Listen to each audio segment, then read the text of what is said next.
9 വർഷം മുമ്പ് പാർലമെന്ററി രംഗത്ത് മത്സരിക്കാൻ വേണ്ടി ഇവിടെ വന്ന വീണ ജോർജ്, അവര് കഴിവുള്ള സ്ത്രീയാണ്. അവരുടെ കഴിവിനെ ഒന്നും ഞാൻ ചോദ്യം ചെയ്യുന്നില്ല.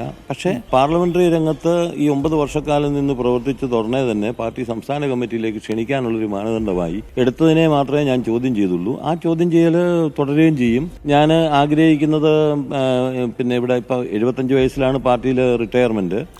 ഞാൻ 66 വയസ്സിൽ റിട്ടയർ ചെയ്തു എന്ന് ഞാൻ കരുതുന്നു. ഗവൺമെന്റ് സർവീസിലാണെങ്കിൽ 56 റിട്ടയർ ചെയ്യേണ്ടതാണ്. ഇപ്പൊ ജോലി കിട്ടിയപ്പോൾ അതിന് പോയിരുന്നെങ്കിൽ 56ാമത്തെ വയസ്സ് ഞാൻ റിട്ടയർ ചെയ്തേനെ. ഞാനിപ്പോ പാർട്ടി അനുവദിക്കുകയാണെങ്കിൽ എന്റെ ഇവിടെ ഇല്ല, ഞാൻ റിട്ടയർമെന്റ് അല്ല, ഞാൻ ഇവിടുത്തെ പാർട്ടി ബ്രാഞ്ചിൽ നിന്ന് പ്രവർത്തിക്കണം എന്നാണ് ആഗ്രഹിക്കുന്നത്. എന്റെ പ്രദേശത്തെ പാർട്ടി ബ്രാഞ്ചിൽ നിന്ന് പ്രവർത്തിക്കാം. അപ്പൊ ആ നിലയ്ക്കാണ് ഞാൻ പാർട്ടി പ്രവർത്തനം ആരംഭിച്ചത്. എന്റെ എടശ്ശേരിമല എന്ന് പറയുന്ന ബ്രാഞ്ചിൽ നിന്നാണ്. അവിടെ പ്രവർത്തിക്കാൻ പാർട്ടി അനുവദിക്കുകയാണെങ്കിൽ അവിടെ നിന്ന് ഞാൻ 1973 SD കോളേജില് SFIയുടെ യൂണിറ്റ് ജോയിന്റ് സെക്രട്ടറി ആയിട്ടാണ് പ്രവർത്തനം ആരംഭിച്ചത്. ഇപ്പോൾ 52 വർഷമായി.